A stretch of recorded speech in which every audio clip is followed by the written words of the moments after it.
Hello everyone, I am this Shubham Giri, you are watching Desi ओतको। सो आज इस वीडियो में हम उस क्वेश्चन का जवाब देंगे जो कहीं ना कहीं सबको एक बार अपने दिमाग में जरूर आया होगा, जिन जिन लोगों ने आईएलटीएस दी है या जो लोग सोच रहे हैं कि वो देंगे या फ्यूचर में किसी को आईएलटीएस देने हो, उनके दिमाग में भी ये क्वेश्चन जरूर आएगा कि मैं आईएलटीएस की प्रिपरेशन स्टार्ट कहां से करूं। आप अपनी ड्रीम डेस्टिनेशन चूज कर चुके हो, आप अपनी कंट्री चूज कर चुके हो, आप चलो ये तो नहीं, अभी शायद बहुत सारे लोगों ने डिसाइड नहीं किया कि वो क्या करना चाहते हैं, मतलब the field in which they want to do the higher education. But इतना तो हो गया है कि नहीं, मेरे को इंडिया के बाहर जाना है, मेरे को वहां का एक वर्क कल्चर, वर्क एथिक्स जाननी है, समझनी है, सीखनी है और अल्टीमेटली पैसे कमाने हैं, वो तो एक गोल रहेगा ही। तो जब आप आईएलटीएस का नाम सुनते हैं तो आपको ये लगता है कि ये एक ऐसी एग्जाम है जो इंग्लिश प्रोफिशिएंसी आपकी टेस्ट करती है और जो कि काफी हद तक सही है, लेकिन टोटल ट्रुथ नहीं है। वो इंग्लिश चेक नहीं करती, वो खाली ये देखती है कि आप उसके स्टैंडर्ड के हिसाब से इंग्लिश जानते हो या नहीं। और दोनों ही बातों में बहुत बड़ा डिफरेंस है, जो हम आगे सबसीक्वेंट वीडियोस में डिस्कस करेंगे कि क्या डिफरेंस रहता है और किस तरह के पैटर्न में आपको स्टडी करना चाहिए, क्या छोड़ना चाहिए, क्या जरूरी है, क्या नहीं जरूरी है। सो वो हम बाद में बात करेंगे, लेकिन आज इस वीडियो में हम ये बात करने वाले हैं कि अगर आपने आईएलटीएस देने का सोच लिया है, आपने अपने मन में वो निश्चय कर लिया है कि नहीं आपको इंडिया के बाहर जाना है, and now you are thinking of giving IELTS और even preparing for IELTS in some cases, तो ये सवाल आपके मन में जरूर आया होगा कि मैं स्टार्ट कहां से करूं प्रिपरेशन, ऐसी कौन सी चीजों पे मैं पहले फोकस करूं, ऐसी कौन सी चीजें जिनको मैं बाद में फोकस करूं। या अल्टीमेटली बहुत सारे लोग ये भी क्वेश्चन हो सकता है कि यार मतलब डिसाइड तो कर लिया, लेकिन अभी कहां से क्या स्टार्ट करें, क्या पढ़े, किधर से पढ़े। तो आज मैं इस वीडियो में उसी के बारे में आंसर करने वाला हूं। एंड टू नो कि आप किधर से स्टार्ट करो, उससे पहले आपको पता होना चाहिए कि आप उस लाइन में कहां पे खड़े हो। And by this sentence I mean के आपको ये आइडिया होना चाहिए कि यदि आप आज एग्जाम देने चले जाओ, like just say today itself आप आईएलटीएस के एग्जाम देने जा रहे हो, तो आप कितने बैंड स्कोर कर सकते हो, ये पता होना बहुत ज्यादा जरूरी है। जो कि एग्जैक्ट फिगर पता करना डिफिकल्ट है, जो पॉसिबल भी नहीं है, लेकिन मैं आपको ट्रिक्स बताऊंगा जिससे आपको एक आइडिया आएगा कि नहीं मेरी कैपेबिलिटी फिलहाल ये है और बाद में मेरे को यहां से इंप्रूव करके यहां लेके जानी है। मतलब आपका target 7.5, 8.5, may be even 9 bands हो, तो किस तरह से उसको अचीव करना है वो तो बात की सवाल है। पहले आपको पहले ये पता होनी चाहिए कि मैं 6 पे खड़ा हूं, 5.5 पे खड़ा हूं, 5 पे खड़ा हूं, आई मीन बैंड्स पे खड़ा हूं, और फिर वहां से मेरे को कहां स्टार्ट करना है। वो एक क्वेश्चन का आंसर होना आपके दिमाग में बहुत ज्यादा जरूरी है, और वो आपको तभी पता चलेगा जब आप एक मॉक दोगे। And by mock I means के आप इंटरनेट से कोई भी एक पेपर डाउनलोड कर लीजिए। And for listening section you can refer YouTube, जिसपे कैम्ब्रिज की ऑफिशियल वीडियोस डाली हुई हैं, आप वो देखिए and give a mock sitting at your home place at the comfort of everything, और देखो कितने मार्क्स आपके आ रहे हैं।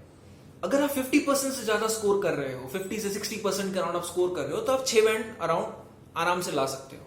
तो अब आपको अपने एडवांस लेवल पे फोकस करना है कि हाँ मतलब मेरे बेसिक्स क्लियर हैं, मेरे ग्रामर क्लियर है, मेरे को सुनने में कोई इन द सेंस मेरे को समझने में कोई तकलीफ नहीं हो रही इंग्लिश में, तो वो आपके पास इतना अगर आपके पास क्लियर हो गया कि हाँ ठीक है मेरे को यहां तक पहुंचना है, मेरा इधर में अभी फिलहाल खड़ा हूं, so that is half work done.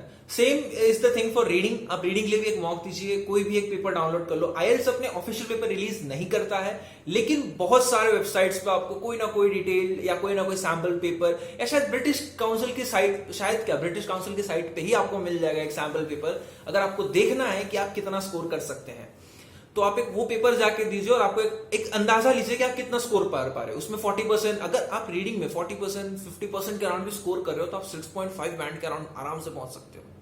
मेरे केस में मेरा रीडिंग थोड़ा वीक था, मेरे को ऐसे ही पता चला। एंड फॉर स्पीकिंग के लिए कोई स्पेशल कोई स्पेसिफिक मॉक जैसा कुछ नहीं है, लेकिन आपको वो देखना पड़ेगा कि 7 बैंड का जो स्पीकर है, मतलब जिसके 7 बैंड्स आए हो। एज फॉर एन एग्जाम्पल, मेरे स्पीकिंग में 7th है, so I speak the way right now I'm talking to you. This is the English I spoke with the person who was conducting with my examination. Even I was a little bit flustered and nervous as well, but this is my best, and at that time I was not at my best. तो आप अंदाजा लगा सकते हो कि इस English पे अगर मेरे को 7 बैंड से ज्यादा मिल सकते हैं, तो आपको बहुत ज्यादा स्पीकिंग का टेंशन लेने की जरूरत नहीं है, बहुत ज्यादा वोकैबुलरी बिल्ड करने की जरूरत नहीं है। हाँ, वोकैबुलरी की बात करें तो आपको राइटिंग में चाहिए, राइटिंग में कुछ स्पेसिफिक पॉइंट्स होते हैं, कुछ स्पेसिफिक ट्रिक्स होती हैं जो मैं आपको बाद में बताऊंगा कि किस तरह से आप राइटिंग में 0.5 band 1 band extra easily score कर सकते हो सेम मेहनत लगा के। तो उसके बारे में हम बाद में बात करेंगे, लेकिन आपको एटलीस्ट इतना पता करना है कि फिलहाल आप किस बैंड पे खड़े हो। मतलब अगर आप 50% मार्क्स दोनों में स्कोर कर रहे हो, लिसनिंग में भी एज वेल एज रीडिंग में भी, सो यू आर सॉर्टेड। मतलब हाँ, आप बहुत हद तक आपको बेसिक्स क्लियर है, आपको बहुत ज्यादा टेंशन लेने की जरूरत नहीं है। विद इन 1.5 मंथ की प्रिपरेशन पे आप एग्जाम इजिली क्रैक कर सकते हो। रही बात स्पीकिंग की, तो स्पीकिंग आप ओवर द टाइम ग्रेजुअली आपको इंक्रीज करनी पड़ेगी, आप अपने इंटरेक्शंस अच्छे करने पड़ेंगे आपको। अगर आप कॉलेज में हो so take part in debate competitions, take part in elocution competitions, so that आपको क्या एक स्टेज फियर आपके अंदर से खत्म हो। वहां पे जाके आपको किसी स्टेज पे बात नहीं करनी है किसी भी एग्जामिनर के सामने, लेकिन नर्वसनेस उसी तरीके से जाएगी। एंड लास्टली अगर हम बात करें तो जो है राइटिंग सेक्शन, तो राइटिंग सेक्शन का आप एक स्टैंडर्ड मॉड्यूल देखिए। मतलब आपको कोई भी रिटर्न सेक्शन का कुछ भी दिख जाएगा, इंटरनेट पे इजीली अवेलेबल होता है, उतना कोई तकलीफ नहीं मिलेगी आपको ढूंढने में। पर एक बार आपको पता चल गया कि हाँ राइटिंग में वो लोग ये डिमांड करते हैं, हम राइटिंग के जो सेक्शन है उसको इजीली अच्छे से ब्रेक डाउन में करूंगा कि राइटिंग में आपको क्या दिखाना है, उनको किस तरह से लिखना है, किस तरह से अपने स्टेटमेंट्स को प्रेजेंट करना है, वो ज्यादा इंपॉर्टेंट है आईएलटीएस में हायर बैंड स्कोर करने के लिए। सबने मेरे को भी डराया था कि राइटिंग में आपके कम आते हैं, एंड टू बी स्पेसिफिक मैं आपको बताना चाहूंगा कि मैंने कोई क्लासेस नहीं किए हैं। मैंने रफली 10-15 डेज में आईएलटीएस की प्रिपरेशन की है। 10-15 डेज भी ज्यादा ही हो गया, दिवाली के टाइम पे 10-15 दिन, तो मतलब आप समझ ही सकते हैं कि दिवाली है, न्यू ईयर है and all those things. And still I was able to get 7.5 bands overall.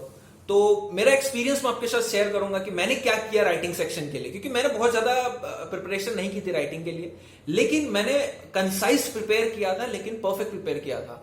जितना कंप्रेस करके मैंने स्टडी की है, अगर मैं आपको वो समझा दूं तो आईएलटीएस आप समझो तो 1-1.5 महीने के अंदर खत्म कर दोगे बिगिनर से होके। लेकिन कुछ चीजें जो प्री रिक्विजिट्स हैं, आपकी थोड़ी वोकैबुलरी स्ट्रांग होनी चाहिए, नॉट स्ट्रांग मतलब एवरेज होनी चाहिए, उतनी ज्यादा नहीं तो कम भी नहीं। तो ये सारी चीजें हैं जो आपको हेल्प करेंगी ये जानने में कि आप कहां स्टैंड कर रहे हो और फिर आपको कितनी मेहनत करनी है। तो एटलीस्ट इतना आप पता करें तो आपको आइडिया आ जाएगा कि हाँ मेरे को स्टार्ट कहां से करना है। आपको ये पता चल जाएगा कि at which point I need to start my IELTS preparation. Because अगर आपको इतना आइडिया आ गया तो आगे की जर्नी तो फिर देखिए, starting point is the most difficult one, बाकी की जर्नी तो धीरे धीरे आप कवर कर ही लोगे। So thank you for watching guys, and if you like the video please give it a like, share with your friends who are thinking of going abroad, and hope to see you soon. I will be making videos. ये videos उतना detail नहीं है क्योंकि आज मैं खाली एक psychological चीज की बात कर रहा हूं कि किस तरह से आप अपने माइंड को प्रिपेयर करेंगे किसी भी एग्जाम को प्रॉम्प्ट करने के लिए, किस तरह से आपको बेसिक स्ट्रैटेजी यूज करनी है, खाली इतना समझने के लिए कि मैं स्टार्ट कहां से करूं, स्टार्ट लाइन पे कैसे पहुंचूं। और सबकी स्टार्ट लाइन अलग होती है यार, टू बी प्रिसाइज। मतलब अब मैं फ्रैंकली बोलूं तो सब एक जैसी मेहनत अगर करने लगे तो मतलब एक स्टडी प्लान सबके लिए आप जनरलाइज नहीं कर सकते, that is not the way how this things works. But हम इसको और अच्छे से बात करेंगे, हर एक सेक्शन को अच्छे से डिटेल में समझेंगे कि मतलब किस सेक्शन में मेरे को क्या करना है, मेरे को क्या तकलीफ हो रही है, यस नो वाले में क्या हो रहा है। So will be breaking down each and everything. जितना मेरे को आता है मैं आपके साथ जरूर शेयर करूंगा। सो सी यू गाइस एंड सी या।